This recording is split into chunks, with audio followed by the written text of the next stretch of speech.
All right, welcome to the private call we do.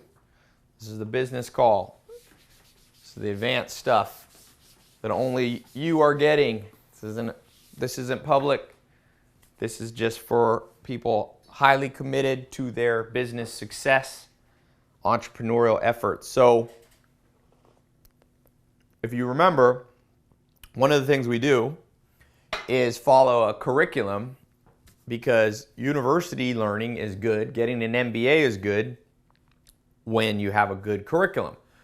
So instead of textbooks, we're going straight to the top, learning business from the world's greatest business people. Now, I want to set the stage. Hopefully you got this book, Jack Welch, Winning. I hope, remember, you're on a 2-book-a-month challenge that I've challenged you. You want to change your income? Make sure you change the volume of books you're reading. 2 books on business per month. Now remember, you don't have to read it all. You don't have to read word for word. I was just on one of the top LA radio shows this morning, and there's a guy and a girl host, and the girl says, well, I just feel guilty not reading a whole book. I said, get rid of that feeling. Root it out like a cancer in your brain. It's not true that you have to read every word. In fact, my best guess is most of the time we can only process one golden nugget of information at a time. You go to a seminar, just get one piece of knowledge. One. You read a book like this, just get one. So we're going to focus on one main part of this book today. I practice what I preach. There's one set of guidelines that he gives. Now, this book is full of knowledge for you. Jack Welch, by the way, if you don't know who he is, he may be the greatest CEO ever in the history of business. This is a man, I didn't even realize how good he was when he started compared to when he finished with GE. He was the CEO of the largest company in the world at the time. This is how much he increased the value. If you can ever do this in your business, even 1/10, you'll be a happy person. He grew, the value went up by 400. No, that's not right. That's only 400 million. That's right. Now, was he responsible for all of it? I don't know. But I'll tell you this, if you grow a business by $400 billion, you get a lot of credit. He won, we could say. Was he perfect? Is he an infallible human? No. But he won at the game of business. And this book, Winning, by the way, if you're new to the program, I know some of you weren't on the last call 2 weeks ago. You might be new to this. Make sure you buy this book. This book must be on your bookshelf. Winning by Jack Welch. By Susie Welch. I think that's his wife. Helped him write the book. Warren Buffett said this: no other management book will ever be needed. That's about, if you can ever write a book, by the way, and you get Warren Buffett to say no other book will ever be needed, that's a great testimonial. So let me set the stage, because there's a few things I want to talk about. Now, one of the things, Ben, can you bring me the iPad? I want to see. Before we get started here, below this video, what's the biggest thing, if you read the book, the biggest takeaway you got from the book, the biggest thing you want to learn from today's seminar or today's talk on this book? And remember, it's the subject of winning as an executive, as a leader. Jack Welch was a leader. And you might have a very small entrepreneurial business right now. It might just be you and 1 or 2 other people, or no employees. I have a friend who, his name is Marcus. He built Plenty of Fish, an online dating site. And I don't know the exact valuation, but they say he may be the first person in history to build $1 billion level company valuation with 0 employees. He built it all. He did all the programming himself. Now, of course, now he has more employees, but back then. So you might have almost no employees, or maybe you are somebody who has, I don't know, 1,000 employees. You have to lead, because inevitably there will be other people around you, and there's 2 types of leadership. I find Employees are good, but more importantly, remember, what's the purpose of any business according to Peter Drucker? Is to create a customer. It's the most important thing you can do. And so the leading customers is the same thing. And make no mistake, you can lead people. That was Steve Jobs' big thing. He said, I don't want to sell people what they want, right? I want to sell them what I think that they, let me grab this here. All right, let me have that bin. Let me get my thing. So what do you want to get from this? Someone says, I got the clarity of mission. The clarity of mission that he had in this book. Someone said his 5 slides approach to strategic planning. Candor, okay? So, someone said, I love this book. Yes, some people are, if you're asking, I was a little bit late. I got this TV show and I was on the radio before it. So this TV show, so once in a while, just keep your computer up. I might not start till 12:10 or 12:15 sometimes, California time. So sorry about that. So here's the thing. If you only take one thing away from this book, I'll tell you the biggest takeaway from this man, Jack Welch, without a doubt, although we're going to go into lots of other stuff, is this. He came into GE, so he comes in on day one. Look for the analogies in what you're doing now. Day one, okay? I think GE was doing 300 different enterprises. It's a diversified company. 300. Okay? What was the first thing and the most famous thing that Jack Welch did? He created a litmus test. So he always used litmus tests. They're good ways, as I talk about in 67 Steps about Descartes, about quantifying things. So you quantify things by saying, okay, litmus test. We quantify each of these businesses by saying which ones realistically do we see ourselves being number one or number two. It's a little bit like Peter Thiel. Remember we talked about the book 0 to 1, where he talks about the need for to monopolize a market, not in an unethical way, okay? But successful businesses have monopolies like Google. Sure, some people use Bing and other search engines, but they have a predominantly strong hold on the marketplace. So he said, of these 300 businesses, which one of them can we be either number one or we'll be okay with being number two? He didn't want to be number 3, 4, 5. Why? One of the reasons is when you're number 3, 4, or 5, you don't have pricing power. Number 1 or number 2 has pricing power. Lamborghini and Ferrari, that's the supercars, right? Those guys have pricing power. If the cost of steel goes up, they can just raise the price of a new Lamborghini from $250,000 to $260,000. Nobody's gonna not buy a Lamborghini because it's $260,000 versus $250,000. They have pricing power. So he went through here, and I think, don't quote me on this, but I think he shut down about 100 of the companies. Then, so remember I talk about this doubling down principle? This is the ultimate example. So what doubling down means is if you were at a blackjack table, or I don't really play cards, but if you were and you were playing multiple positions, you would stop a few of them where the hand's not good, and then you'd take where you were the position that had a good hand, and you'd take that money, you'd fold those other things, and you'd double down and bet on what's working. So he doubled down on about 200 of the business. He took all the money he saved from not being the time, energy, executives, staff, and capital that was devoted to those 100 losing enterprises and doubled them down onto the ones that were working, that he could be number 1 and 2. So let me ask you something.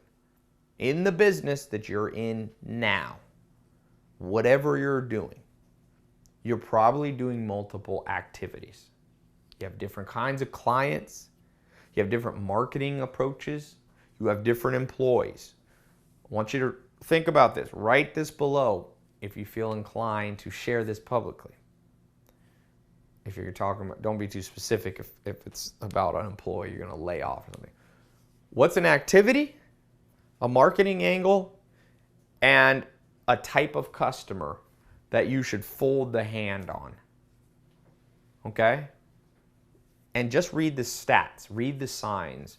What type of customer never makes you any money when you look at it holistically over a broad time frame? Which activity you've been spending money on marketing? Maybe your pet idea. Which one of them can you shut down? Warren Buffett says every year you should get rid of one of your favorite ideas. Find one of your favorite ideas, shut her down. Then take all that energy and all that money and all that manpower. What should you double down on? So put that below. Let me think. I want to give you an example. I'll do it along with you. Let's take 60 seconds. I'm going to come up with one. I'll say it. You guys write yours. I'll read a few. So marketing, type of customer, and let's just keep it with those two. We'll keep it simple. Well, we could say an activity, some business product you've been rolling out.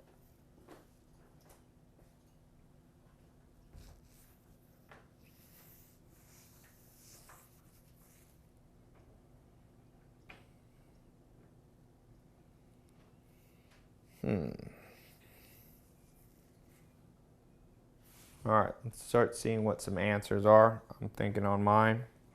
It's a tough question. I think on it fairly often. I haven't thought of it in a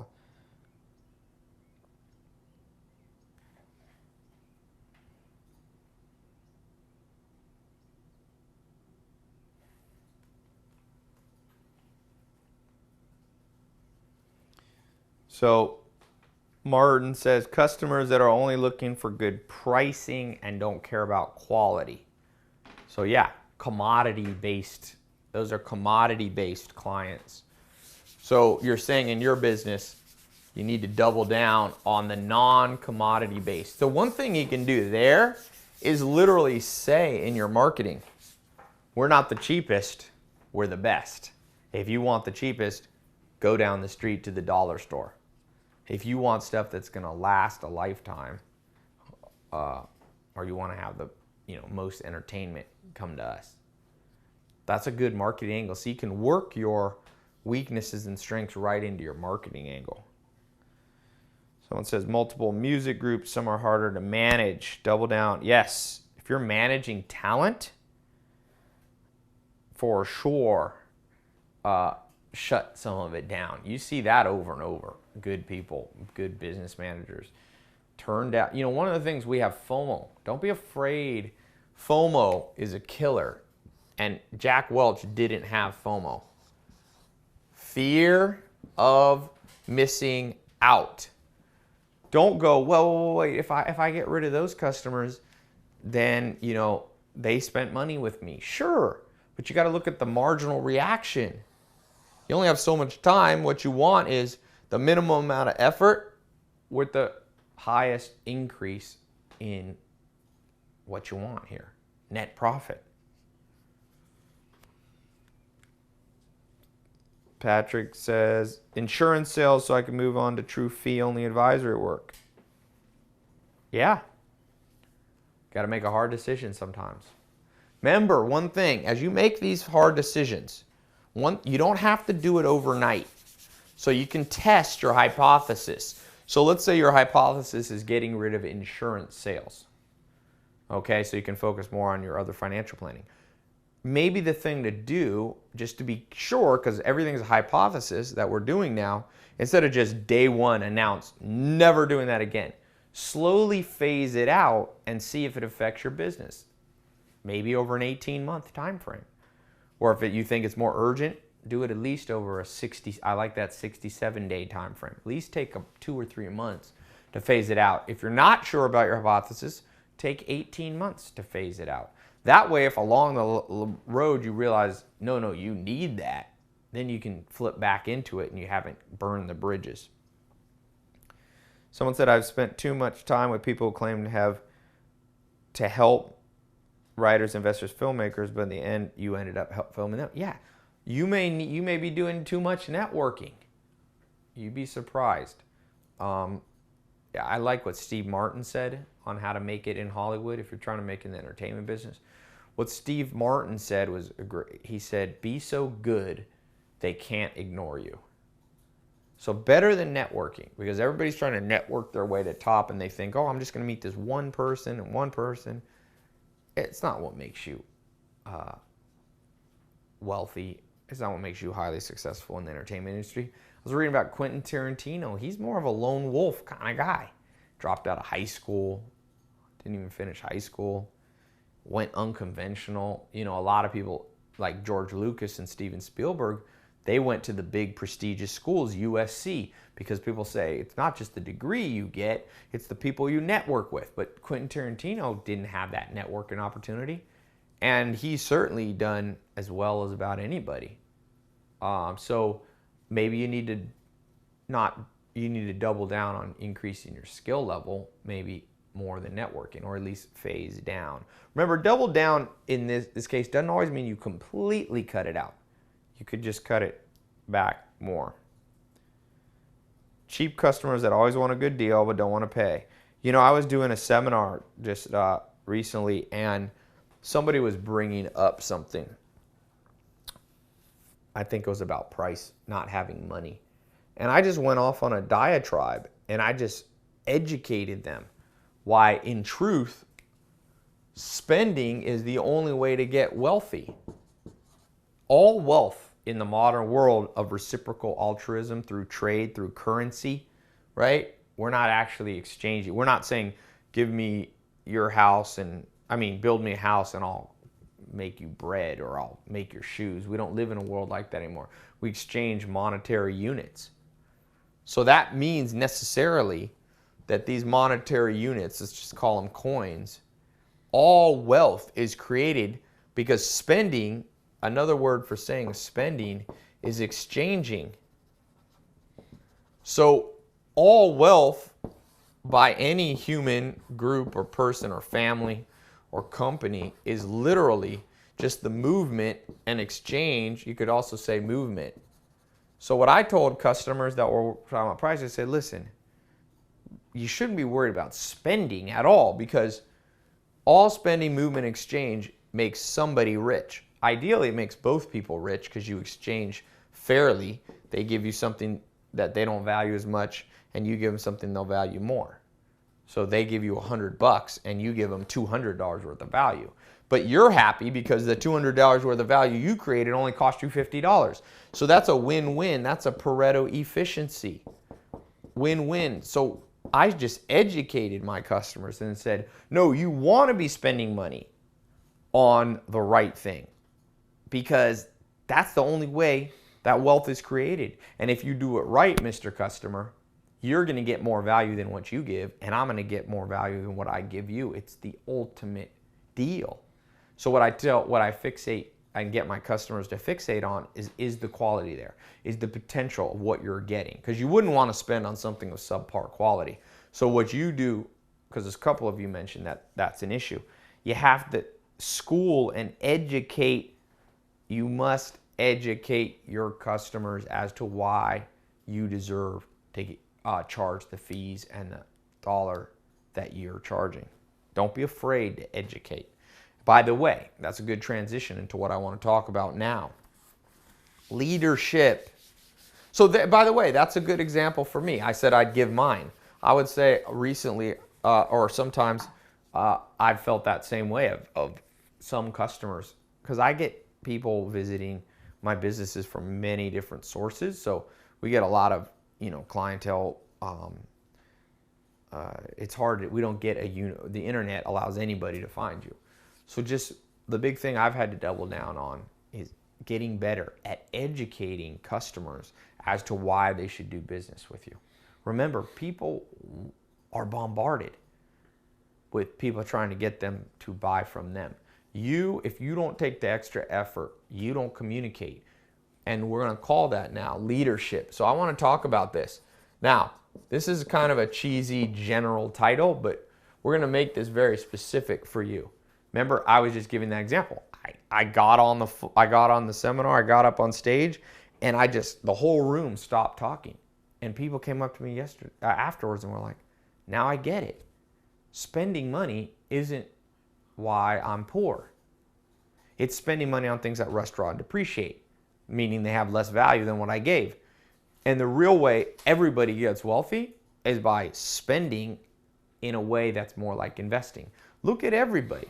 You can't save money to get to the top financially. Nobody saved their way to the Forbes list. No one said, oh, I'm making 50 grand a year and I'm just going to only spend 25 grand of it. I'm going to save 25 grand a year for the next, you'd have to live 10,000 years, right? Now, there's nothing wrong with saving money. There's nothing wrong with being frugal in the right, at the right time, but spending money is the principle of in a diversified economy, in a commodity of exchange of resources like we have now. It's the only way wealth is created. It's how Rockefeller created wealth. It's how Trump created wealth. It's how Buffett created wealth. They got control of money and they spent it. Warren Buffett, he does sit on enough cash to have a margin of safety, but most of his money is invested. It's quote unquote spent. It's exchanged. Just get good at exchanging it. So leadership, let's talk about the things that I think are important that I hope today are not just going to become, too often talks like I'm giving can easily become just listening. Try to make something that we talk about today instinctual. That's my goal. Instinctual. So, this is chapter 5 that I liked a lot. Even though some of these principles seem very elementary, they're not. Leaders relentlessly upgrade their team. Now, using every encounter as an opportunity to evaluate, coach, and build self-confidence. Okay, let's think about this. Principle number 1.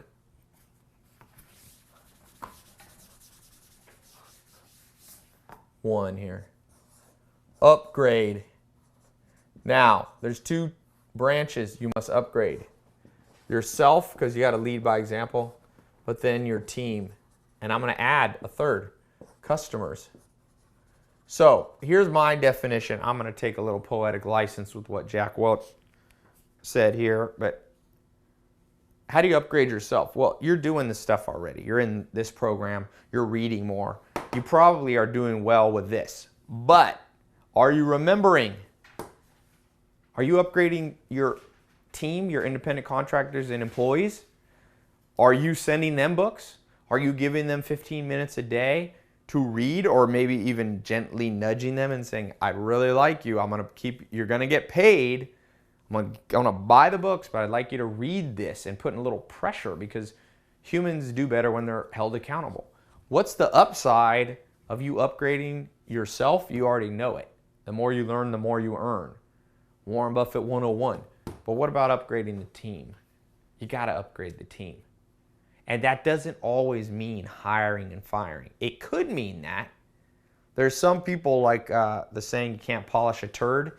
You might have a horrible person that no matter how many books you have them read in seminars, they're not going to get better.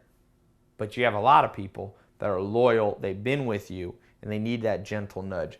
Set aside a little bit of budget for them, a little bit of education budget, send them some books, give them some time on the payroll to educate. Okay? Lastly, though, this one is forgotten sometimes, but just the easiest thing for you to do is ask your employees to set aside 15 minutes a day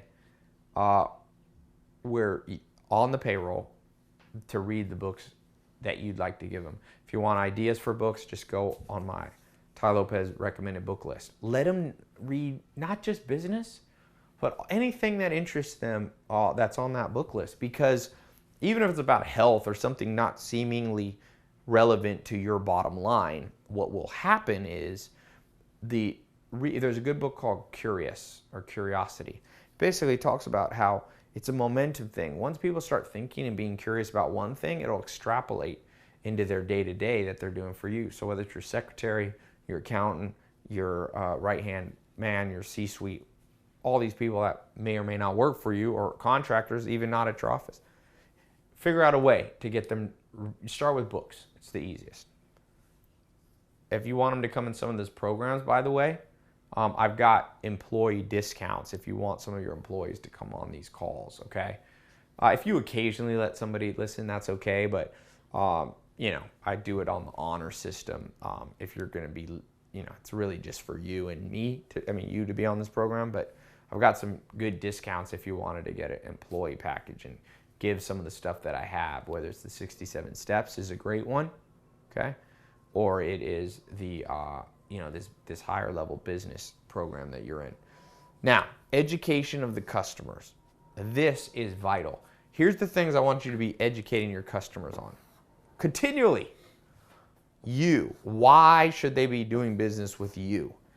Remember, people have the shortest memories these days, and they have the shortest attention span, and they are busy in their own egocentric world. If you're not multiple times a year touching on why you are the man or the woman, they're going to forget. And remember, it's 7 times more profitable to have recurring customers than always be searching for new customers. So double down and invest. Upgrade your customers' perspective of you. That could be as simple as an email newsletter where every once in a while you give them, so I would say raw knowledge. So whatever field you're in, make a newsletter. It's cheap. Email's the cheapest delivery source. You can use free newsletter or very cheap newsletter companies like iContact, MailChimp, Aweber, Constant Contact. There's all these that you can set up a little form on your website. Bribe them to join your newsletter. Say, I'll give you, a free this, a free report, a free dinner, a free Starbucks card, whatever it is. Acquire somebody who's an email list. Even if you only have a small company or especially if you have large, educate them on the subject. So if you're a financial planner, if you're in the video game business, if you're in the health business, continually give them powerful knowledge. I write a newsletter almost every day. You don't always, at least do it once a week, okay? If you struggle with writing, write a short one. If you're better at talking, get the new iPhone 6, this new one, has a camera that's just insane, and put it up and videotape yourself talking. A 2-minute one, send them a link to it in an email.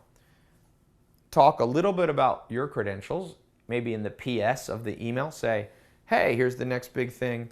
I just got recognized for this award, whatever. Continual reminders of why they should do business with you. Education on the topic, right? Send them books. People love to learn. They love knowledge much more than, I'm a positive person. When I look out at the world, I'm not as negative as most people because I see firsthand how hungry people are. So upgrade. All right, let's move to the next one. Remember, take notes on this. But in your notes, don't just write down what I'm saying. Write down your action plan. What are you going to do after this call? Remember why we do this twice a month, every other week, so that the first week, you get this, then you get a week off to actually put it in practice.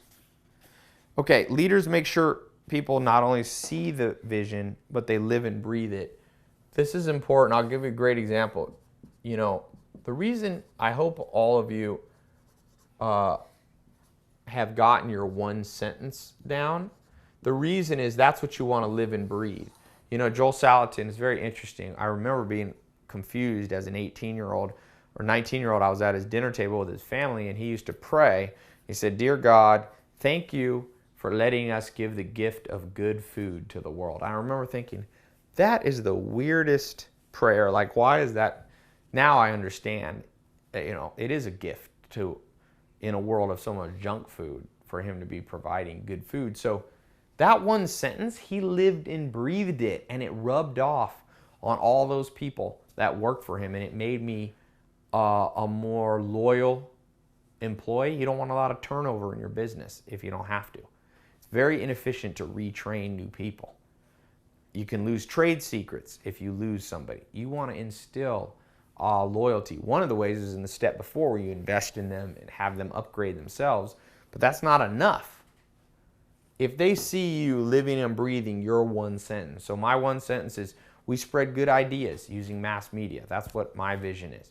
We use radio, TV, and the internet, and movies I want to get into eventually, and magazines, to spread the world's best ideas from the smartest people.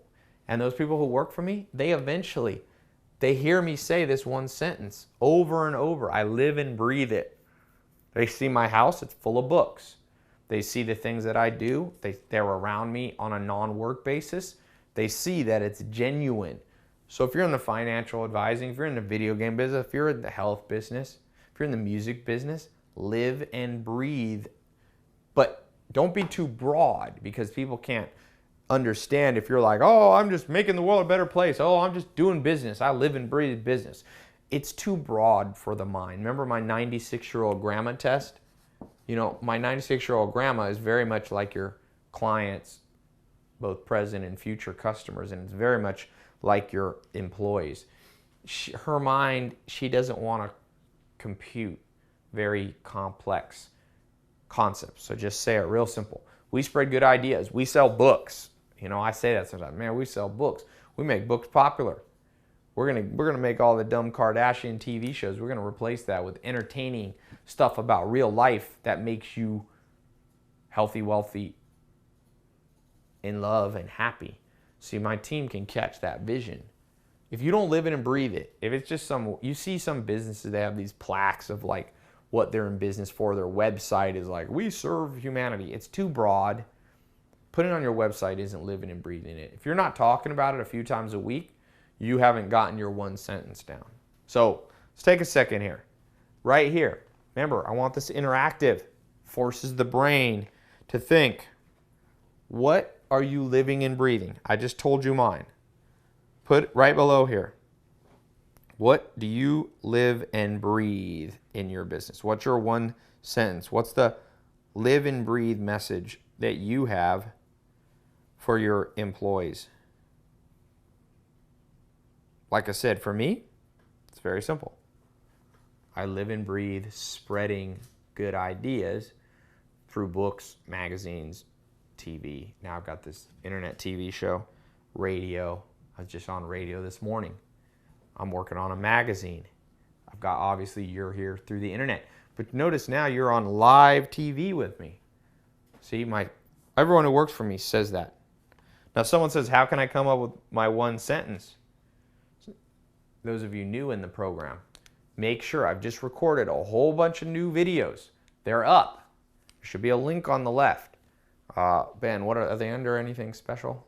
Under a certain class, the new videos that we put up? They're in the mini MBA. Yeah, the mini MBA on the left-hand side. You should see, and you look at those first 3 or 4 videos that I've redone. I've improved them. So those of you who have heard them before, you might want to go check them out again. Okay, I've launched, continually upgrading the material for you so it's better, more to the point, things like that. And I talk about how to create your industry. Someone says, spreading good ideas through music. Good. I want to sell sustainable, renewable energy. Be even more specific if possible. Remember, here's the rule on how niche you need to be. Remember, Peter Thiel, the great investor, says, when in doubt, go smaller. So try to always, when you talk about music, the rule of thumb is, if you haven't, produced a Grammy-winning award, go more niche. Once you're bigger, you can be like Jay-Z. You can produce 10 different musicians. When you're starting out, focus on one. Like the saying goes, the best thing to do is, what's it say? The old saying, the cliche is, sorry, it's slipping my mind here. Put all your eggs in one basket and watch the basket.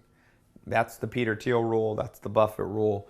It's the rule I want you to do. So when you say, entertain people on their mobile devices. Good. I like that. That's specific. But be even more specific. Video games that entertain people. Combat video games. Brain games. Like, be specific as possible. Help people achieve their creative potential through music and technology. Be as specific as you can on that, because it's harder to inspire your customers, yourself, and your team if it's too broad. Connect people for a common purpose. Good. What kind of people? What age group? What gender? Where do they live? What common purpose? Is it business? Is it health? Is it losing weight? Is it making $1 million? Is it finding a husband or a wife? Having kids? Meditating? What is it? Same thing. Spreading joy and happiness through mobile entertainment. Getting people to stop eating processed food. That's good. That's specific. Using CO2 from the air to get more oil out of the ground. I like that. Advising corporate executives with assets exceeding $5 million through a vast array of life issues. Good. And maybe even refine that in terms of living and breathing. You go, you tell your staff, you say the same thing that you said there.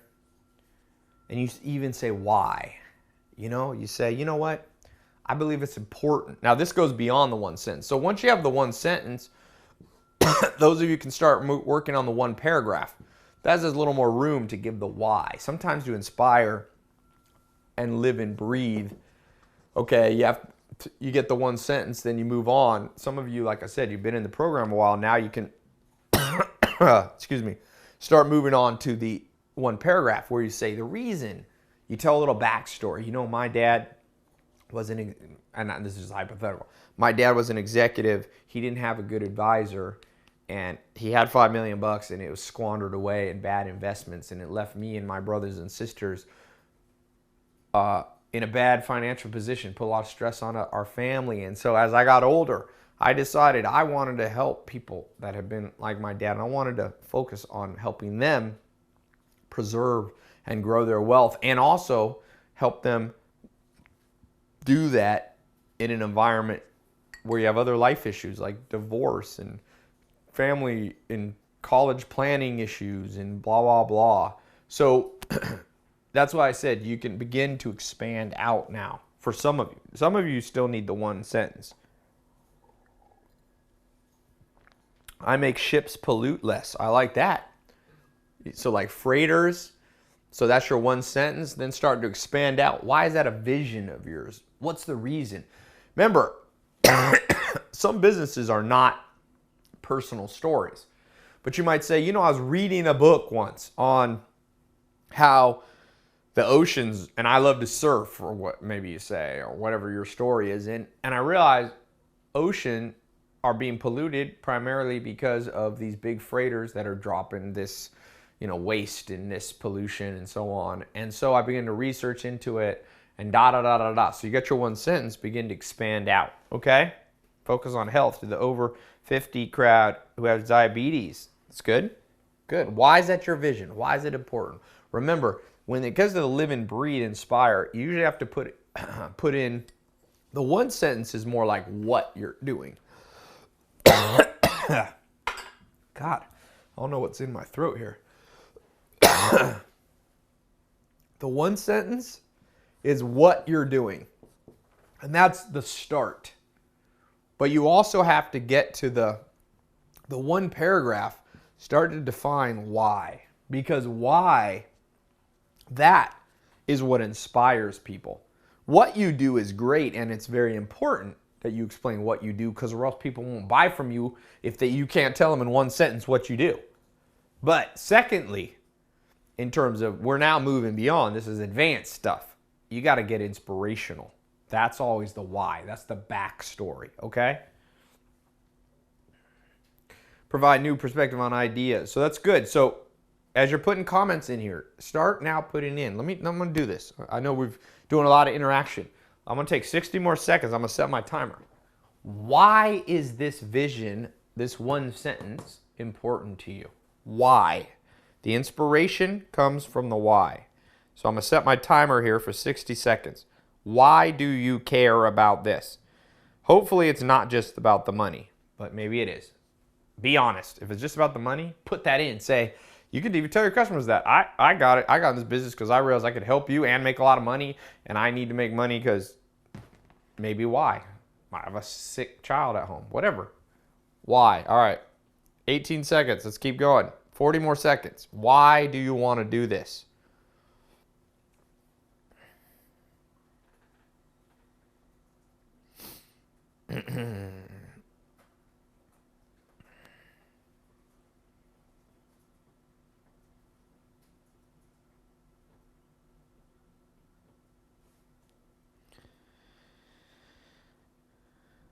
10 more seconds.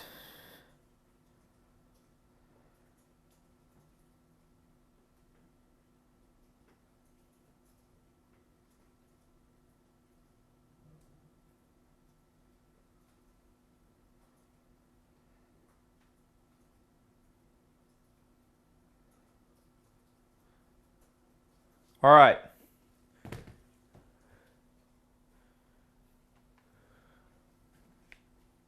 Let's see here. I find the whole process of design endless and creative. To save the planet. That's why you want to do sustainable. Okay, that's good. Why is it important? Remember, ask why 3 times.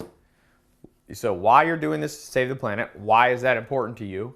Well, because I lived in a city where I could hardly breathe and I got asthma. Why'd you get asthma? Because there was too many cars. So then that gives you to what you're doing. They all lead around. I care about people making better music because that's what moves me and the way I work on my art. Okay. So music has inspired you. Okay.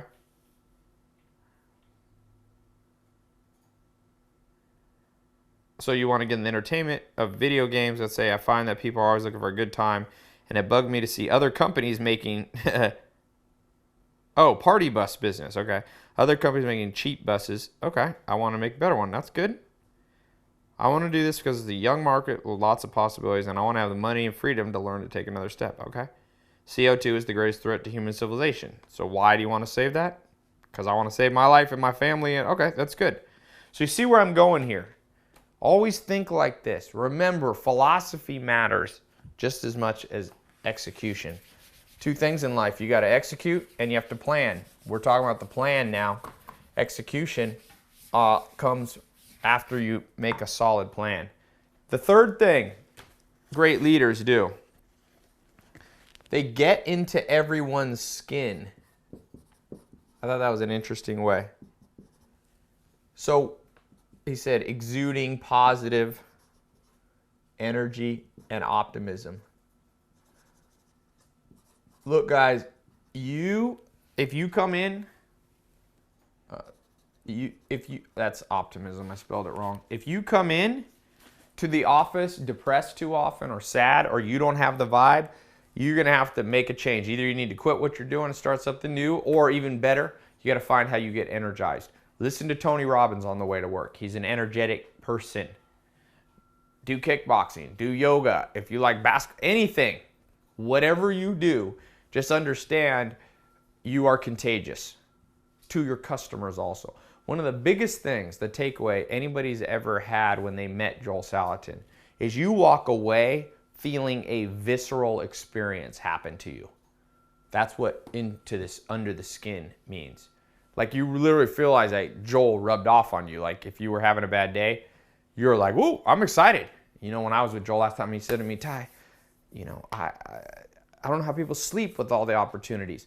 Another friend of mine, George Karl, he's one of the top 5 basketball coaches, pro basketball coach. He's a Hall of Fame basketball coach. You know, coached Michael Jordan, All-Star game, and led his team to the NBA Finals and won more games than almost any coach in history.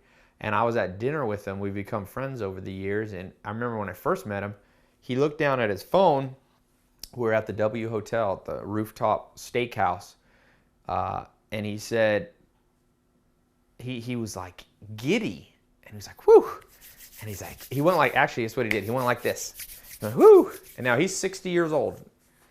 And I said, what happened? Did you just get a good email? And he said, no, I have a game tomorrow against the Lakers.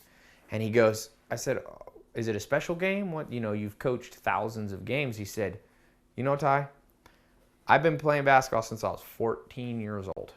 And I've been coaching for whatever, 20 years. He said, I still get butterflies before every single game. I'm still excited. He said, I'm not going to be able to sleep tonight. I'll be up early. I love basketball coaching. that got under my skin, and I guarantee you that positive energy gets under the skin, gets into the mind of their employees, customers, and everybody. You got to have that. I don't mean you have to be weird and overly optimistic and some, you don't have to be artificial. See, this thing, that's the whole problem. It has, I mean, not the problem, that's the whole tricky part of this. It's got to be genuine. So I've found the reason that I've struggled with this before, and you might struggle. There are two things. If you don't believe in the product you're doing, if it's a subpar product, you're not that excited of the industry, you will have a harder time doing this. Secondly, sometimes it's just pure bad habits. Okay? You need to get in a better habit of just what you do in the morning. Could be as simple, like I said, as exercising. Look for your thing. Find your thing. How are we looking here, Ben? Okay, so very important. I love that. I find that absolutely invaluable. Next, leaders establish trust with candor, transparency. So trust, I was talking, my aunt was married for 65 years until my uncle died last year. She's 97. I was there about a month ago and I said, what's the secret? Her name's Carmen. Aunt Carmen, the secret to that relationship you had. And she said, trust and communication. You got to be able to trust if you want to stay married for 65 years. Remember, you should be building businesses that you want to manage for 100 years. You don't want to be flipping businesses. You might end up flipping your business, but that shouldn't be the intention. So, same thing here. How do you establish it? In his candor, that's where you look an employee in the eyes and you go, listen, this is not working out. I either have to let you go or we come up with something creative and you do something different for me. That's candor. Candor is when you look your customers in the eye and say, oh, man, you know what? I didn't do the best job. I didn't follow up with you. I'll do better next time. It's blunt in a tactful way. Transparency goes hand in hand. I tend to I try with people, if I just bought a business, I buy businesses. I bought one a couple months ago and I talked to the employees of the company I bought. And I was like, I don't know if I'm gonna be able to keep all of you. I've got some of my own people that are already gonna come in and take some of your jobs. I'm gonna be transparent here. There's some of you I think I can keep, and some of you might need to look for new jobs. And it's a tough thing to do, but in the end, it wins. And credit is the last one. Sometimes I forget this one. When someone comes up with a good idea that's not you, make sure you announce it to everyone else. It's that simple. All right. This next one, number 5. This comes down to courage. Make the unpopular calls. Remember what? I'm going to tell you what's an unpopular call. Firing customers or firing people that you work with. But here's the thing. You need courage. One of the best ways I get the courage to make unpopular calls, read some biographies. Let's say there's something you're not wanting to do. Whether it's, cut employees, move, launch a new something, whatever it is, something that's you're gonna have to make an unpopular call. Read a story of someone who already did it in business. I once put on my Twitter, I can't remember what inspired me. I read this somewhere. It said, knowing that somebody else has already gone through it and survived is the quickest way to get enough courage to do it yourself. That's a paraphrase. So, if you have to go into surgery for something, read a story of somebody who went through the surgery and survived. Because I've actually tested this on my own brain. We are social creatures. So when you see other people prosper or persevere through something and win in the end or get what they wanted, it literally quadruples your courage. So in business, be sure you're reading the biographies that I've got. So remember, at nighttime, you can read the how-to books during the day, but don't read how-to books if possible in the debt at night because they'll stimulate your mind too much and you'll be taking notes when you should be falling asleep. But at night, read a biography.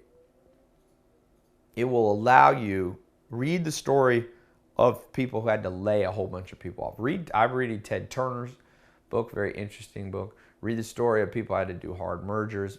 Read the story of people who had to go bankrupt. Read the story of people who got in tremendous debt. Read the story of people who had their business taken from them. That's what happened to Sam Walton, his first business. Read the story of people who got into massive debt. That's Donald Trump. Then you won't fear debt as much. Hopefully you have healthy fear, but you won't have irrational fear. There might be a time you got to make the unpopular call and get in some debt or bring on some investors. Read the story of people who did it and thrived. I've got great biographies. I've got the Jerry Weintraub I recommend for you. That's on my site. I've got the Kentucky one. I've got the Arnold Schwarzenegger biography. The Sam Walton. We've got the Snowball about Warren Buffett. That's a biography, not an autobiography, but a biography. We have the Jeff Bezos Amazon story. Get those in your nightstand. All right, next. 3 more here. Oh, by the way, while I'm writing the next one, what's a good book you've read that gave you courage to do something? A good biography or autobiography related to business, or doesn't have to be business. What's a good one you read?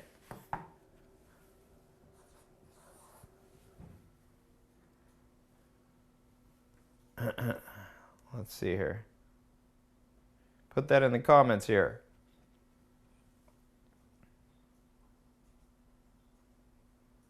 If you don't know biographies, by the way, one thing I recommend to do, buy your books online sometimes, but go to bookstores. I love bookstores because you can browse around. I'm reading Ted Leonsis' story.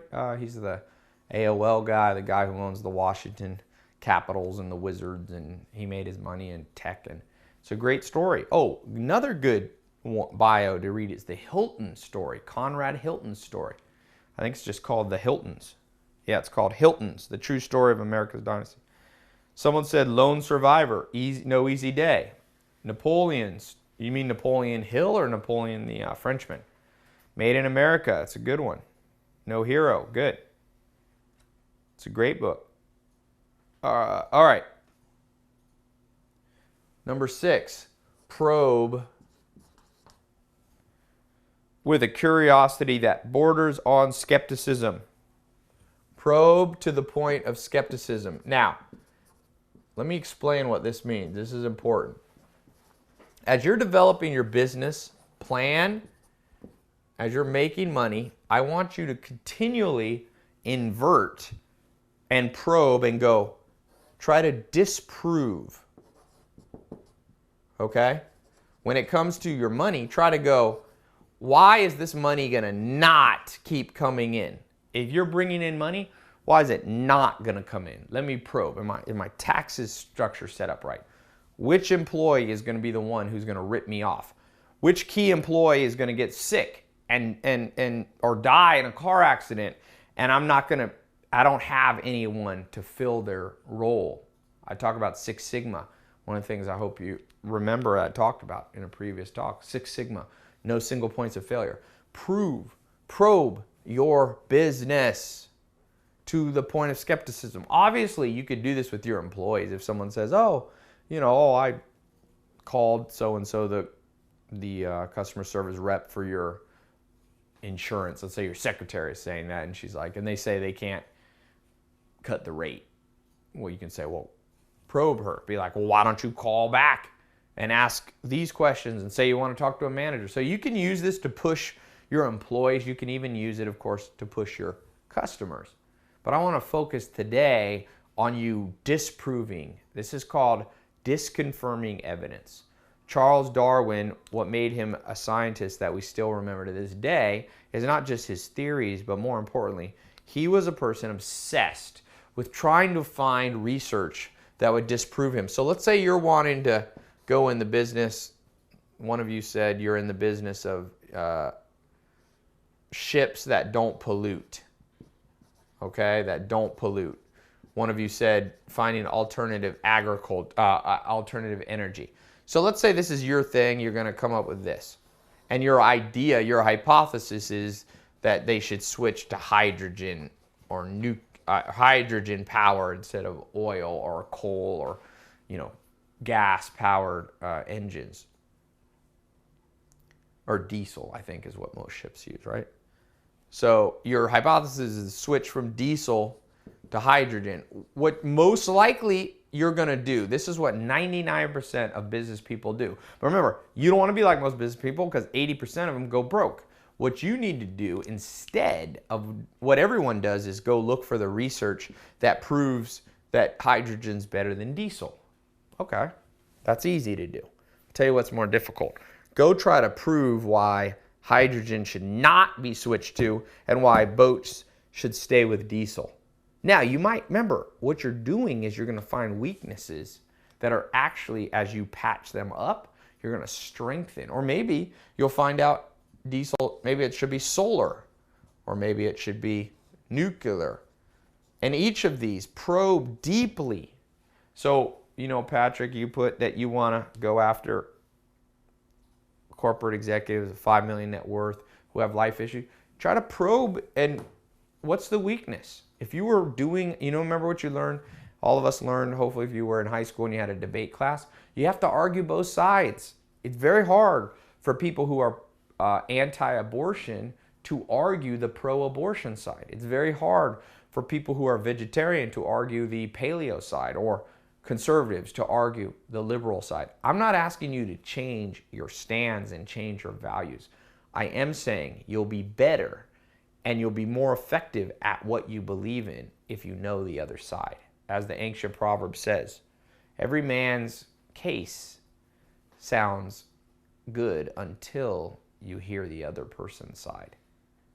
You ever, have someone, you've seen a court thing, it sounds like, oh, this guy's clearly guilty. But then when they stand up for themselves, all of a sudden you go, wow, there's more to it. So whatever you believe in business, whatever your next plan is, whatever product you're moving towards, whatever one sentence you guys have here, try to disprove it. Very important point. So for me, let's say my idea is to spread good ideas using mass media. Well, let me play devil's advocate with myself. Well, maybe the reason people don't read much now is because they would rather watch Kardashians. Maybe they don't even care about books. So Ty, why are you trying to sell books? You're not going to change the world.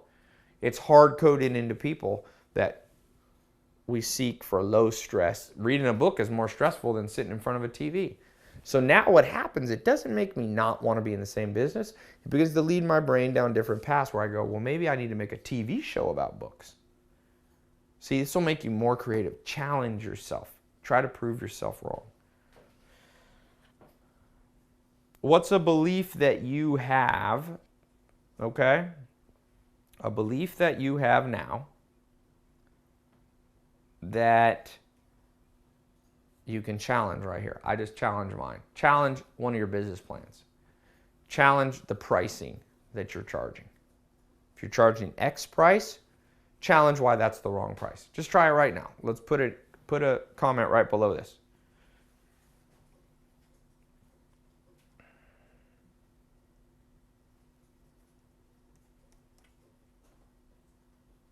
What's a reason, as you probe deeper, that your business plan could be flawed? Because then after that, you expose the weakness and then you cure it. You diagnose, oh, okay, this person has a cut on their leg. Let me put a Band-Aid. Let me stitch it up. A lot of people forget to probe. So they're putting a Band-Aid on the arm. They're stitching up the arm. The arm's fine. It's the leg. Most people have the right idea, but at the right place, at the wrong place, or the wrong timing. What's an idea that you have that you can push a little further? That you can disprove a little more? This one's tough. I want to do this. I'm going to pause here. Think on it. Disconfirming evidence. Charlie Munger said the same thing. I always looked to disprove myself, and it's made me a lot wealthier and a lot happier. Maybe disprove your favorite employee. You have an employee you think's the best. Disprove to yourself. Probe deeper. Well, maybe are they really the best? Maybe they're just loyal because they like the salary and they'll be gone if they get a better job offer. Or maybe you have an employee that you hate or you want to get rid of.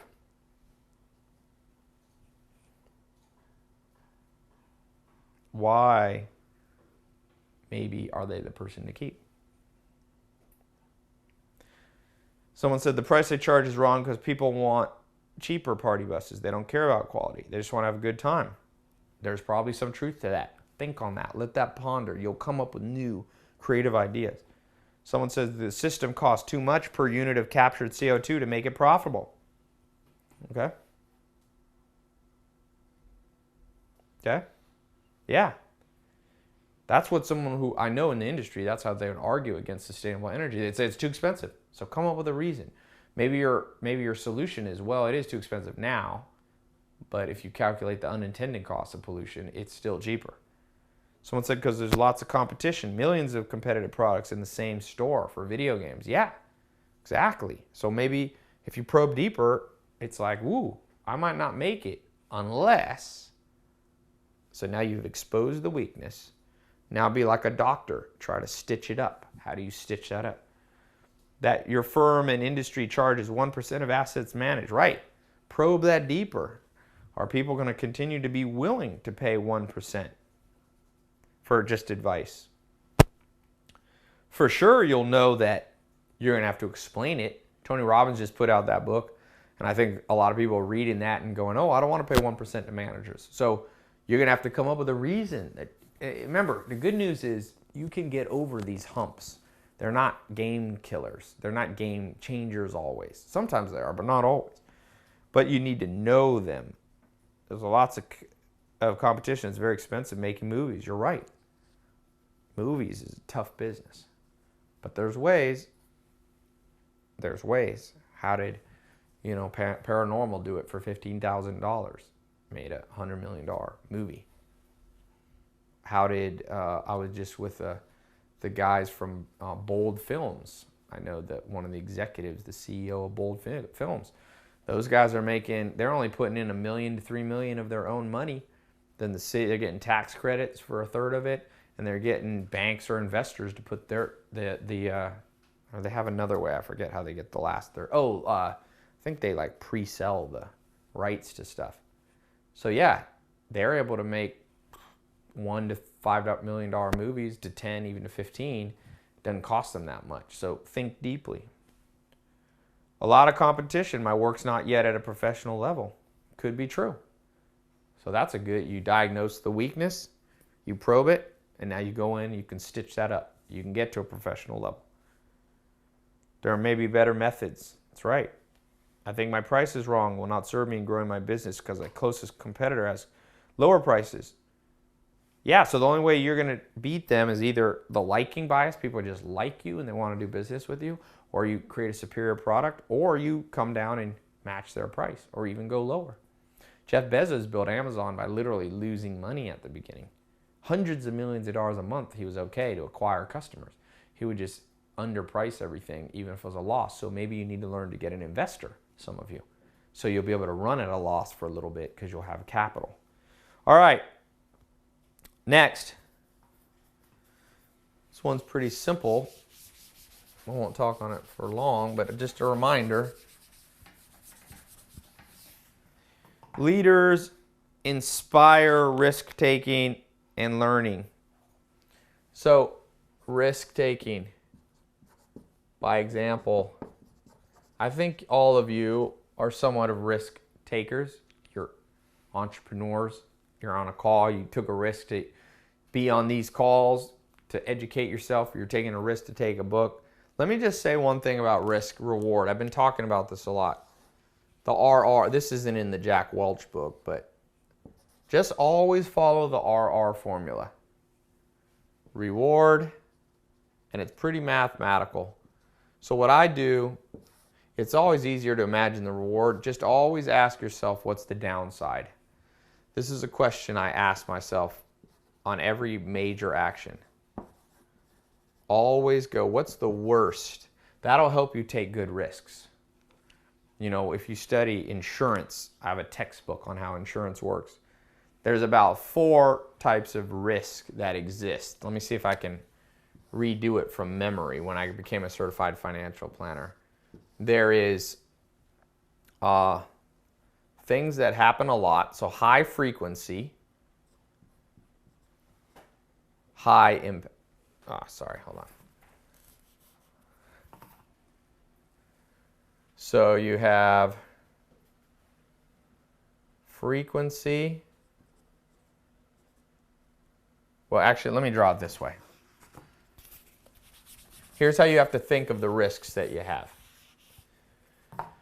Number one is frequency that it could happen is high, okay? And impact is high.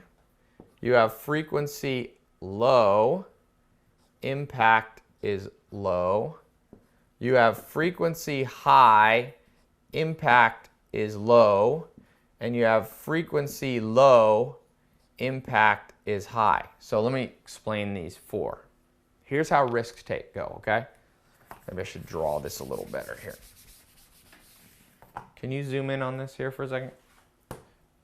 So I'm getting another camera so we can have zoom a little bit. Okay, so you have frequency high. So what's high frequency? Twisting your ankle, let's say. In your life, you're probably going to twist your ankle fairly often. Is the impact high? No. For the most part, you're good. So it's low impact, low. So that means twisting your ankle is something you don't need to take insurance out on. Okay? Because even though it happens a lot, you'll recover generally on your own. Now, frequency high, okay, I'll give you an example, is car crashes. Most people who drive will be involved in at least one car crash. So it's relatively, it's not like it just happens to 1 out of a million people.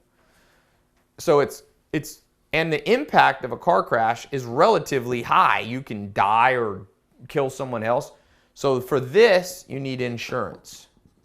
So anything that's, but just so you know, you can't, this is expensive insurance because it happens a lot and nobody, so relatively this is expensive for what you get.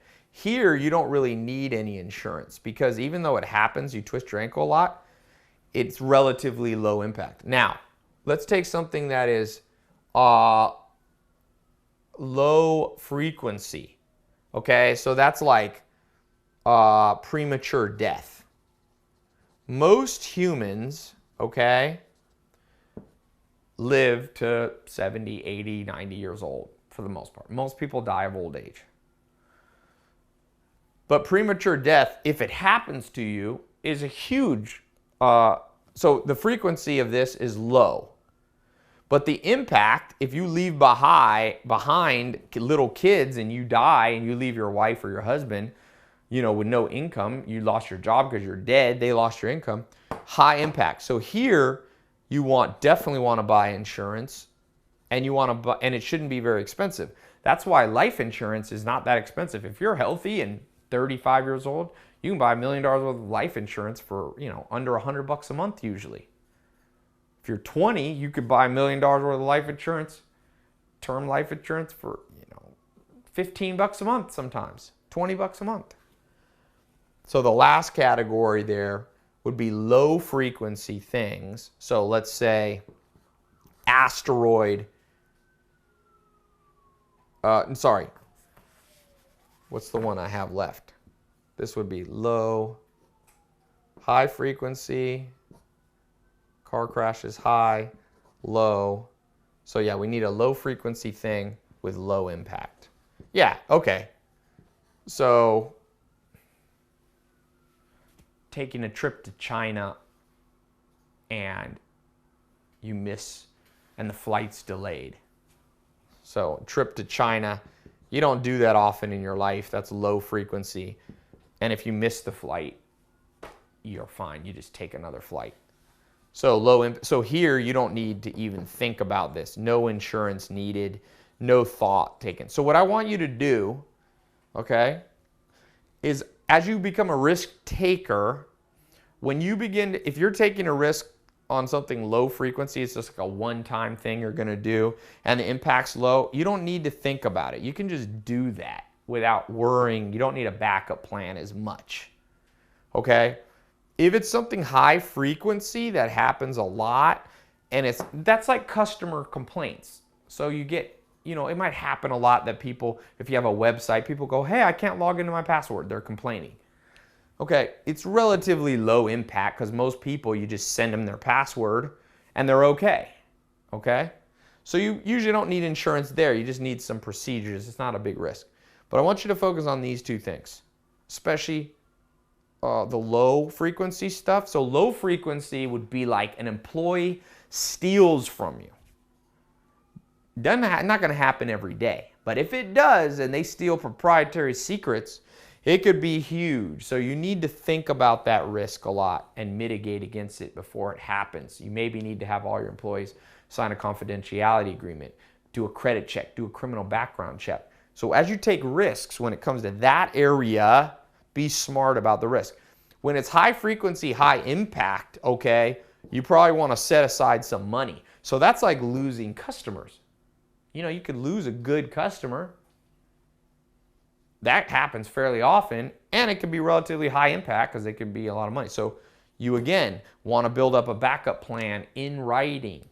So let's take a second. If you want to do this, what's the biggest risk to your financial future in business? And what's a quick, simple thing that you can do better to avoid it turning into a catastrophe? Take 60 seconds. What's a big risk you got? Pick one of these two. High frequency, high impact, or low frequency, but if it did happen, would be a nightmare. What's one of them in business? Remember, it's like Achilles' heel. Armor. If you have everything going great, but one weakness, that's the weakness, like Murphy's Law. What can happen will happen. Think hard. This one's hard. What's the biggest risk facing your business that's high frequency and high impact, or doesn't happen very often, but if it did, would be a nightmare? Accounting.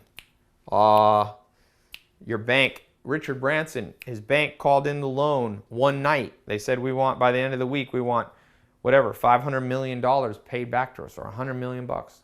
That's a low frequency event, but it was high, and he didn't really plan for it. Luckily, he got on the phone and in 24 hours got some other rich investors, but boy, it would have been better if he had called those investors before so he wasn't stressing out. Come on, give me something, guys. High risk, low frequency, low risk, high frequency. Then we can get to the next one. I don't want to move on until we get this. I don't want you guys just on here listening to me. This is not about me. I'm a human living my own life. Got my own friends, family, things I have to take care of. This is about you. Now, we're friends, hopefully, and we become friends, and I'm an ally of yours, but you have to master your own life. So let's do it right now. Talk is cheap. Client lawsuits. Yes. Getting sued. If I lost my hearing, I'd be out of the music business. Yes. Huge drop in CPM. Conversions from publishers. One of my drivers taking my customers, which already happened. Okay. Good. Now, just think about it. What do you do? If you're worried about lawsuits, that means you need to have a relationship with a good attorney already, ahead of time. Give them a little bit of work so because you might need to go through a few different lawyers so that when the dark day comes, you already have the lawyer who knows you. You don't have to worry about getting sued while interrogating and interviewing lawyers or being interrogated by them. So what about, key employees? Do you have the contracts in place? Send to a lawyer reviews of your terms and conditions that you give out to your clients or your contracts. Relook at them. What's weak about them? Not doing the right marketing, right? That could be a huge problem. Invest in a prototype just to find out they don't work. Yeah, so how can you do the prototype cheaper? A patent lawsuit. Yes. So make sure you've read everything. So those of you worried about lawsuits, make sure you go on Google one day soon, today maybe, read every lawsuit that's ever been done in your industry and who won and who lost. Remember, like Munger says, I spent my life preparing for the worst, and it's not made me more pessimistic. It's not made me sadder. It's made me happier. Because Alan Nation used to say, Ty, what you plan for rarely happens. What you plan for, well, if you plan your business in the expectation that one day you will get a lawsuit and you want to win that lawsuit and you plan for it today, I bet you the odds of you having a lawsuit will go down dramatically because you'll build a business that's harder to sue. If you're worried about a patent lawsuit today, which is good, it sounds like it's pessimistic. See, you're going to get a lot of bad advice in the world. It's not from the best business people. It's just from people that are, that teach from their own opinion and their own experience. If you go straight to the top, like we're doing here, learning from Jack Welch, learning from Charlie Munger, those people have a healthy dose of pessimism because risk-taking, they understand. I have one business partner, but if he took everything I've shared with him and he did it himself, that'd hurt because I have no competition in the market. Yeah, you need to get that no non-compete in place. I can't tell you how many business partners eventually one steals money out of the other one's bank account or out of the group bank account.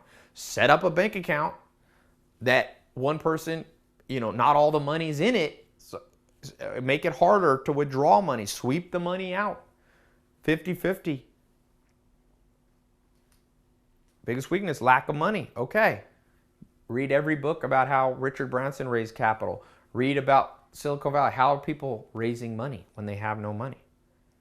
All right, good. Last one here. Then I want to take questions, things that you might have. We'll assign the next book also. 7, leaders celebrate. I think that's self-explanatory. I forget that sometimes. Maybe try this. I've been trying this. Take 1% of your net profit. Okay, just try that. You can do as a different number. 1% of your net profit every month and group celebrate. So with your team. It could be send them gifts. It could be go out to dinner. If you make $100,000 a month, spend $1,000. You can be more generous than this. Okay? I recommend you give money to charity. Let's say you give 10% to charity. You could give 3%, but set aside a celebration. And I'll tell you, I used to underestimate this, but I realize now some of those key employees you're thinking you're going to lose maybe, or you're worried about losing. Remember, there's 4 types of people we talk about in this system that I've kind of developed. The PACE system. Practical. If you have some employees who are social people want to work where it's fun. So if you don't have much celebration in your budget, it's easy to lose those people, even though you might be a better job paying higher. Also, action people, obviously, like a little bit of celebration, and sometimes the E's like to celebrate. The P employees, sometimes you celebrate by giving them bonuses. They like bonuses. These people like new ideas, new innovation, maybe put them in charge of something new. The social people like pure fun and camaraderie. The emotional people like the thought that you gave them a gift.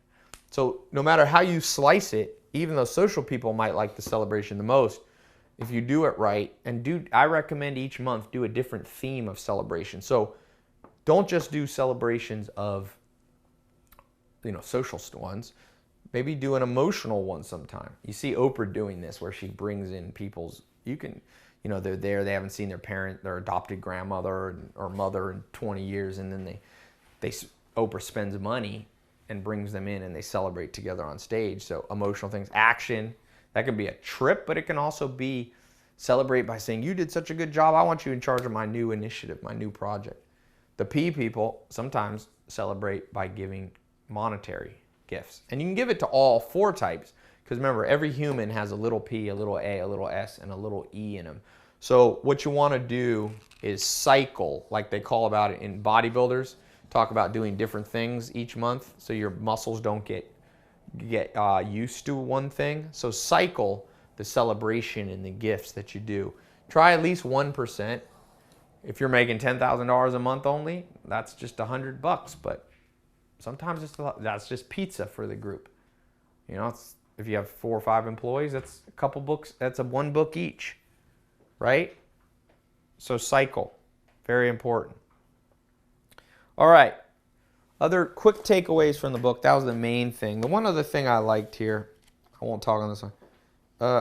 He had the formula for hiring people: integrity, intelligence, and he says maturity. Warren Buffett called it intelligence, integrity, and energy. So both of them agree. Hire trustworthy people that are loyal. I say you need some brain power too. He says something good. Elevate your HR person.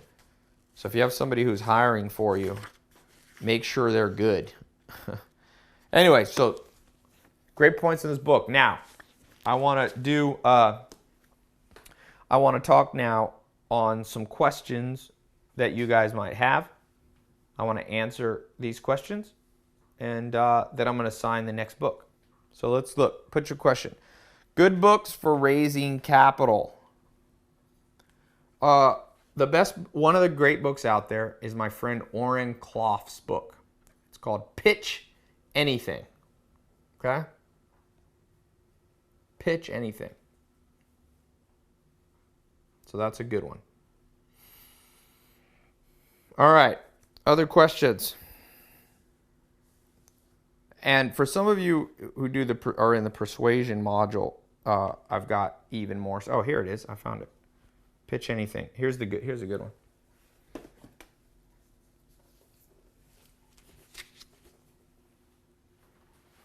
Pitch Anything. If you want to raise capital. That's not just about capital, just so you know. But it's a good bit about capital. Other questions? I saw some earlier.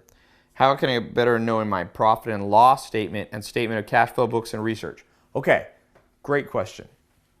Here's what you need to do. I recommend basically everybody, whether you're new or making millions, do not do your own books, okay? The second thing is, assuming you're following that advice and you're hiring either I have an in-house kind of CFO, but you might outsource it to whoever, H&R Block or friend of a friend. Go in with a list of questions and force them to be your they're not free, but force them to be your tutor. So the best person to learn your P&L stuff from, obviously you can get books on it, and that's great. And also YouTube videos. There's a lot of good YouTube ones on understanding. In fact, if you want to learn today accounting, just go on YouTube, has some good stuff. But I was going to say, make your bookkeeper or your accountant, make them your tutor. I go in with lists, and if they send me stuff, I print it out, and I go, I don't understand that. I don't understand. What's a try balance? Blah, blah, blah, blah. Like, just force them. And at first, they're going to be a little hesitant, but who cares? They work for you. That's the beauty. They're a captive audience.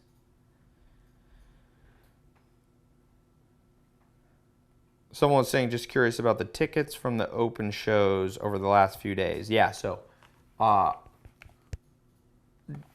you're in this program, so sometimes I'll give out free tickets in my public, but that's just the basic ticket to my public events. Since you are in this program, this more advanced program, it's mini MBA, it's more advanced stuff, you get VIP, okay? So you can come to any of my public events, the ones that I do, as VIP, okay? So I'm giving away not VIP tickets. VIP basically means after the show's over, we spend one-on-one time together. How to go about creating budgets and forecasts. So here's the thing on budgets and forecasting. Don't forecast very far out. There's that good book by Peter Bevelin, A Few Lessons for Investors and Managers. Don't project out, 2 years into the future. Okay? Because even 2 years is a little bit too long. Don't project 10 years. Eventually you can. So focus on projecting this week. I really think all of you should project out daily, weekly. I do hourly. So I'm like, how much do I need to make an hour? I found that this is the best, and for sure daily units. All of you, figure out how much money you need to make a day, because then you can nip it in the bud right away. If you want to make $1 million, it's basically around $3,000 a day. So if you're tracking your daily deposits and it's not hitting $3,000 a day, you don't have to wait for a quarterly statement from your accountant. You know right away. Break it down into smaller units. How long should you be spending on refining your Eulerian destiny? Those of you who get stuck on this, what I want you to do is follow the 7-step scientific method. Make a hypothesis as to what your one sentence should be and run with it for a little while. Do not be afraid. See, everybody's looking for black and white. The black and white clarity comes over time. I want you to just, a hypothesis comes after you ask yourself a question. What's my one sentence? Then what's the second step? You do a lot of research, but you don't do too much. Remember I talked about this optimal stopping? Ferguson answered the question. 1 divided by E, as a scientist in the 60s, is 0. I think this is right, 386 or 38%. Once you're 38% sure about something, you should act on it. John Maxwell talks about that in his book, 21 Rules of Effective Leaders or something, about the Colin Powell, the former Secretary of State and General. He called it the 40-70 rule, Colin Powell did. So once he had 40% of information, he acted. He didn't wait till he had more than 70%. So if you have a hunch, see, you do the 7-step scientific process. First, ask yourself a question. What's my one sentence destiny? 2, do a good bit of research. Then 3, once you have 38% of a hunch, then make that your hypothesis and run with it. Test it for a while. You're going to have to go through multiple iterations. You can't be afraid of that. Is there 67 steps in the 67 steps? We're just releasing, we got a little bit behind, but I'm releasing 4 or 5 more. When will they be up, Ben? Today. Am I coming to Norway in 2015? I hope so. I was almost thinking of going there for New Year's, but I don't know if I will. I'm involved in the tennis and events industry. I'm trying to formulate my one sentence, but don't want to give up. Oh, both. So coach and event organizer. Why don't you do coaching events? Blend. Look for the, I don't know if that's feasible. Innovate more, be more creative. Those are called primitives. You take the primitive building blocks and mix them around more. So you have one primitive that says, oh, I'm good at the coaching industry. One, I'm good at events. Try to mix them. Is there a mix? I bet you there is somewhere. How do you go about finding a complementary business partner when starting? If you're a business partner, so you need a technical person to partner with you. Well, the first thing is make haste slowly. Go back and listen. I have a whole thing on business partners. Re-listen to that. A very important one. It's an audio, I think.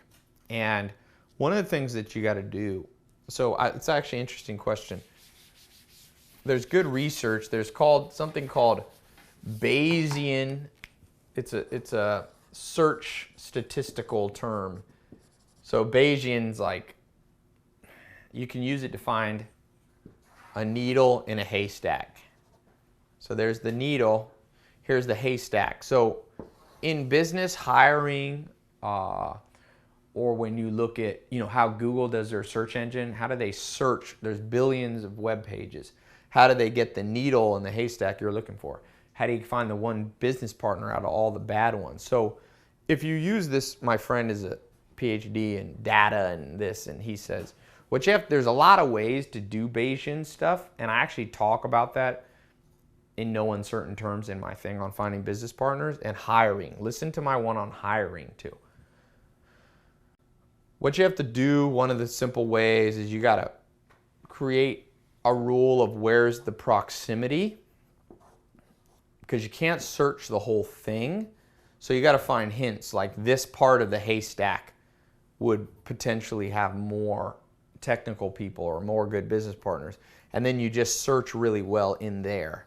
So one of the things is like go to a programming type conference. Go to like a nerd conference, a hackathon. Just come there and just hang out for a day or two and start talking to lots of people. And like I call it Sherlock Holmes sleuthing. See, those conferences, the world is too big to search. You can't walk down the street and say, I need a programmer and technical person as a business partner. But you can go to places where there's higher statistical likelihood they'll be there, and then you got to search within that smaller constraint. You can start with technical people, go on something like, what are we using? Are we using Odesk, Ben? For sometimes when we have special projects, we have our own technical team. Go on Odesk, hire people for a small thing to do for you on your website. Then you can test 3 or 4 ones. The ones that seem to work out better, you can elevate them and meet them for lunch, or if they're overseas, get to know them over time, and over time they can transition into that role. The best book on cold calling and selling. Try this Pitch Anything book. It's a great one by Oren Clough. How do you determine the PACE attributes, the personality types? So I've talked a lot about this. I've got some persuasion videos for those of you who have access. Some of you aren't in the persuasion module. If you want to get in the persuasion module, which is like 30 hours on the personality, some of you already have access, but just email maya@tylopez.com. I don't advertise it as much, but we have a whole persuasion one. But let me give you the basics. So I chose the words PACE because it's self-explanatory. You look for cues. We all know people that are more emotional. They cry at movies, they're sad, they're moody. We all know people who are fun and jolly and just like being around people. That's that predominant one. We all know people who can't stick to one thing. They're always trying new stuff. They're action. They're a little ADD, but they're great. They're great at coming up and getting stuff. They never get stuck. And we all know people that are practical. They're a little boring, but they show up every day.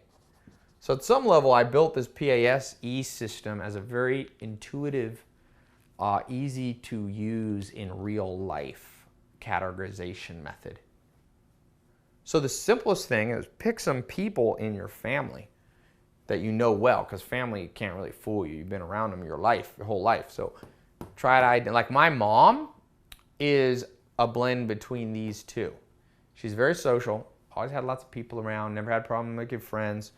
And as she got older, she's more emotional. She goes by her heart. She's not as logical as me. See, my brother, let's say Jacob, he's much more practical. He's more of a P. He's not as action. He gets stuck. He has a harder time starting new things. He's not super social. He's more introverted. So he's more of a P and an E.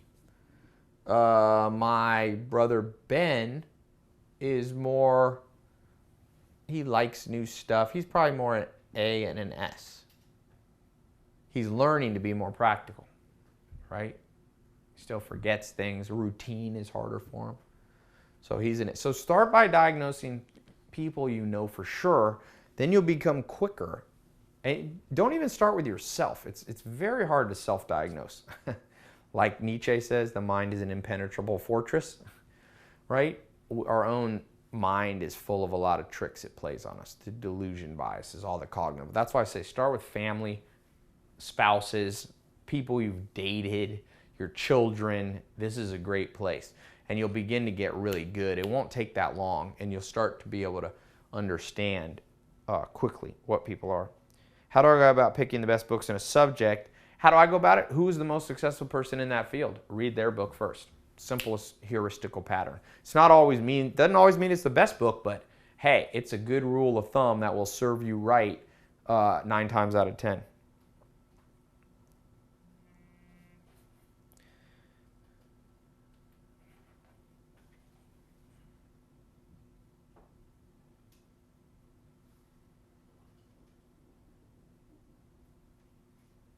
All right. So if you have this one question you have on the mini MBA, email that to Maya. That's the best. So if you're in the program, some people get in there, maybe feel a little overwhelmed. I'll tell you one thing. The best thing you can do in bodybuilding, I have a friend, he works out, the skinniest, least muscular person I've ever met. Not in good shape. Always working out though. And I asked him one time, are you ever sore in the morning? He's like, no, I don't lift that heavy because I don't like to feel sore. And I said to him, well, you know that in general, if you're not lifting heavy enough to feel sore, you're probably not lifting heavy enough to activate the growth processes in your muscles. Now, there is some research out there that you shouldn't, for sure, overtrain. You can be too sore, and that means you're probably not building gradually enough. But in general, I think that's an obvious principle. My grandma has 1 pound weights. Sometimes I ask my grandma, I go there, I'm like, this is like a bag of air, Grandma. And I think that too often when it comes to business, we're not in uncomfortable settings. You need to feel like, I never thought of that before. You need to read books where you have to go online and look up the words. You know, like on this, when I was talking to my friend the other day, he brought up this concept. Do you guys know this concept, this Bayesian concept? No. So it pushes me, it makes me feel uncomfortable because he's talking about stuff I don't know about. But all the growth comes from that uncomfortable. So make sure you're reading books. You can't always understand what they're talking about. It's the best way to read one chapter and then leave the book. I tend to, on these good books that I'm giving you guys, the very minimum, read the introduction, read the first chapter, read the last chapter, and then read one of the core chapters in the book. So that's 4 areas. Introduction, first chapter, last chapter, and then something in the meat of it that catches your eye from the table of contents. So, good news for you guys. Wanting the breakdown to read more on the book. I feel so guilty leaving a book after only reading 1 chapter. I just recorded a 6-video series on smart reading. Okay, I just recorded literally a couple days ago. So you should see that, Ben. Is that available in the bonuses for them? It's its own class. They'll be able to see it. Okay, so you should be able to see that. It's a class on the left-hand side. What's it called? Smart Learning? Smart Reading. On the left-hand side here, go to the bottom. You should have access to that Smart Reading. If you don't, give us, we're going to double check you have that. What are my thoughts on network marketing? Promoting a network marketing company. Network marketing usually doesn't make you as much money as you think. If you're using it as a tool, as a jump start of a business, or you really believe in the product and you just want to do it kind of on the side, I think it's okay. Horses for courses, the right racehorse for the right race course. If your racehorse that you want to ride to create financial independence for you is that specific network marketing idea, 9 times out of 10, I think you're going to be disappointed. So make sure you sell a product you want. Most of the money in network marketing is made by the people who own it. That's not to say that all network marketing is bad. I try to not be too extreme on stuff. I just think a lot of people think it'll do more than it actually does, if that makes sense. Okay? Okay, so the next book I want to assign here, I'm pulling it up here, I want to show you on my...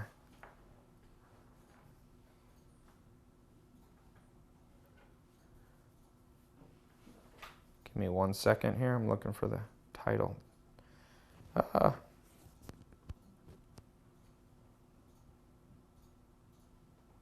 Okay, I can't find it right now, but I'll write it down.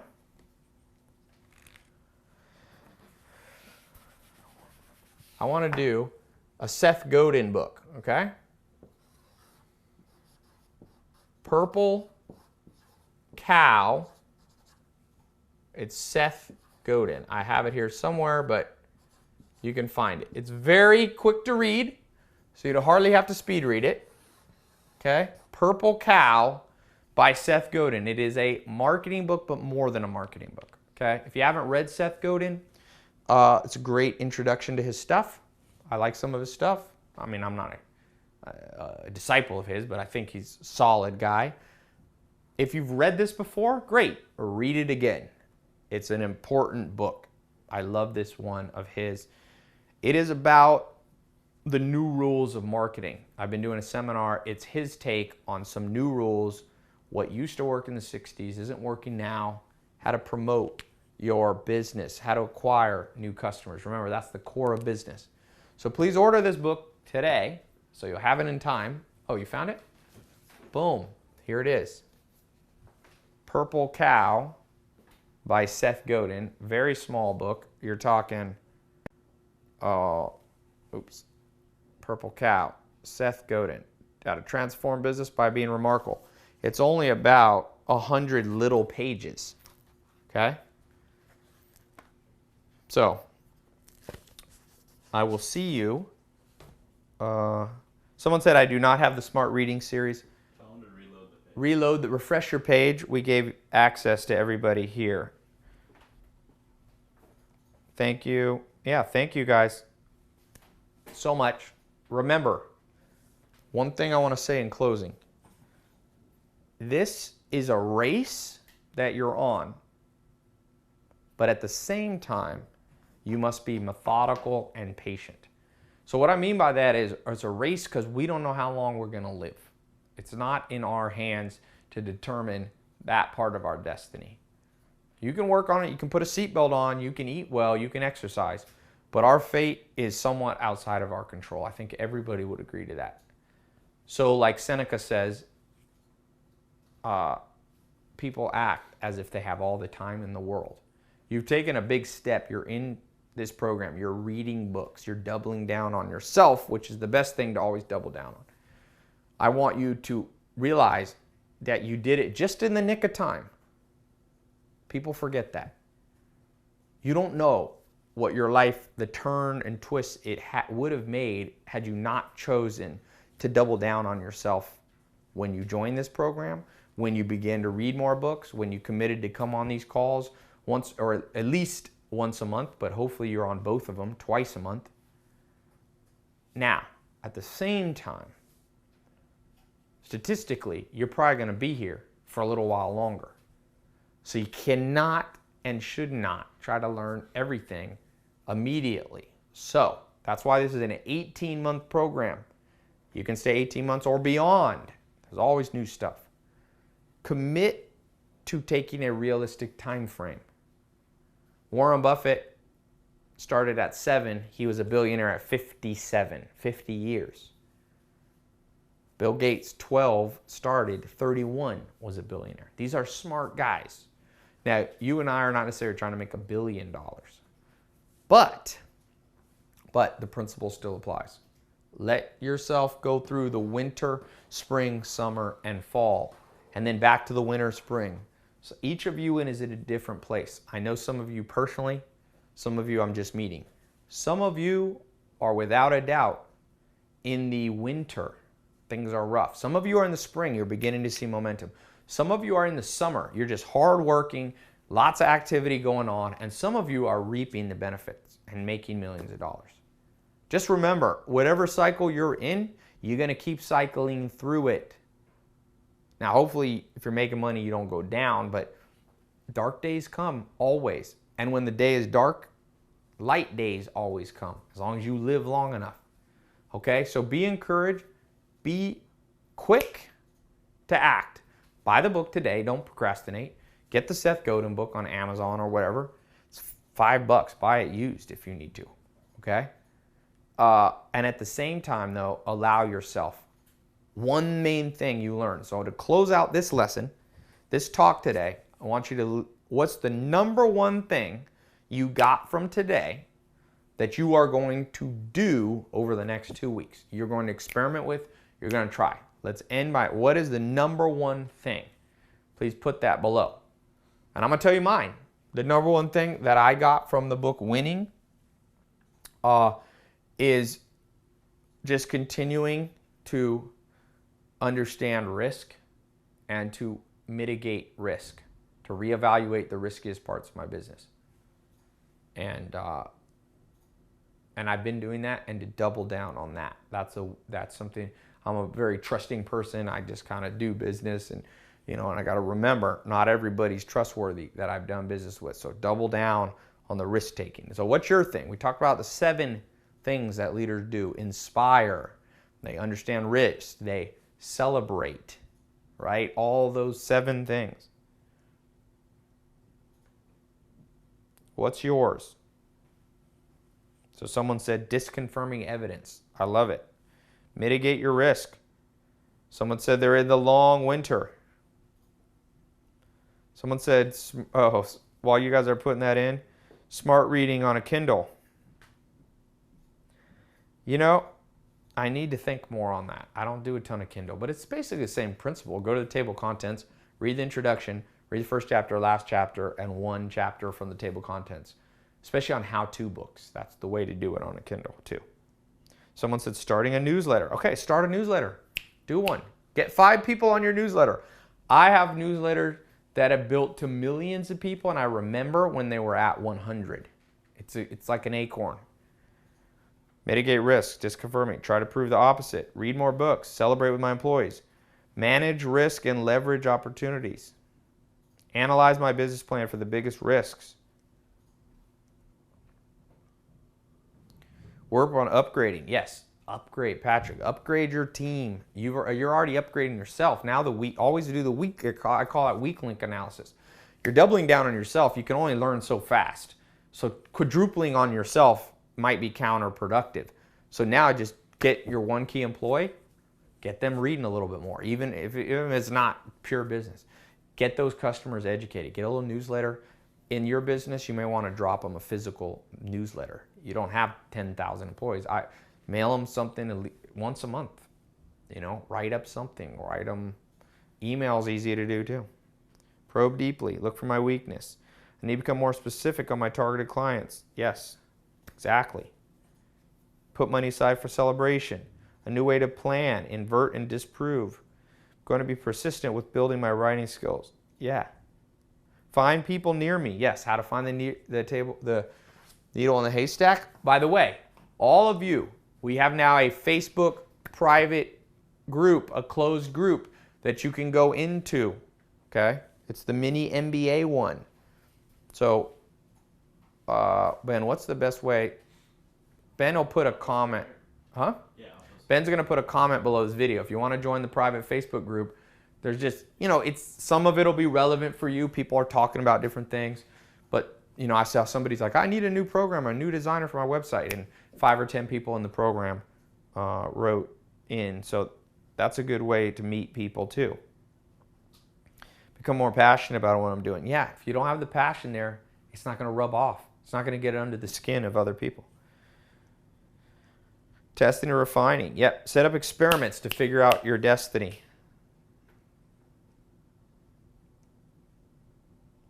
Work on my 1 sentence. Being more specific. Yes, that's a problem over and over. Good. Good stuff. Remember what Munger says. Step by step you get ahead, but not necessarily in fast spurts, but you prepare and create the discipline. You prepare for fast spurts by the discipline of going to bed, just 1 more nugget in your brain each day. If you do that over the next 18 months, what's 18 months, right? Times 30.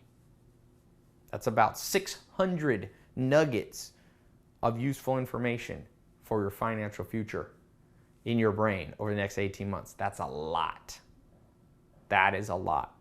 Okay? So that's all you need. 600 nuggets is all you need. You got hopefully 1 today. Make sure you get 1 tomorrow and 1 the next day. We'll have this replay up if you need to hear it again, okay? Or if there's any choppiness because of the internet buffering, okay?